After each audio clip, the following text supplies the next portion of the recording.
Sila. Someone has to swing for this.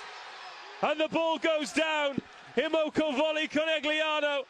Imoco al servizio, il Fenerbahce attacca, le Pantere rispondono, le avversarie tentano il tutto per tutto, ma alla fine la palla tocca a terra e tutto il resto è storia.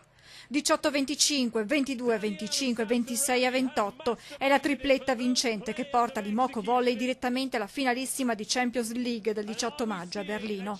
La sfida di Istanbul si giocava al meglio dei 5, le ragazze di coach Santarelli avevano fretta di staccare il biglietto per la Germania e già dopo il secondo set avevano messo in tasca la finale. Una grinta alla quale il Fenerbahce non è riuscito a rispondere, nonostante nel secondo set le giocatrici turche siano partite fortissimo, pronte a ribaltare le sorti della partita. Ma le Pantere avevano tutta l'intenzione di portarsi a casa subito la partita e così è stato, con Miriam Silla che tira fuori il punto decisivo. Il terzo set serve solo al tabellino finale, ma l'Imoco non si rilassa, anzi lotta fino all'ultimo.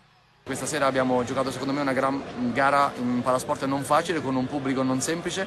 Le ragazze sono state bravissime a rimanere in partita durante tutta la gara. Una finale che vale il sogno di una stagione. La volevamo tanto, è qualcosa di difficile da descrivere in questo momento perché è stato un cammino particolare fino adesso.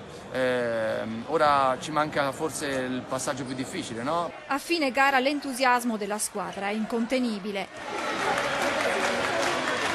Io sono molto orgogliosa di tutta la squadra perché abbiamo fatto qualcosa proprio straordinaria. Il 18 maggio si vola a Berlino per una finale che potrebbe essere tutta italiana. Stasera si gioca infatti la seconda semifinale tra Igor Gorgonzola Novara, favorita alla vigilia, e Istanbul.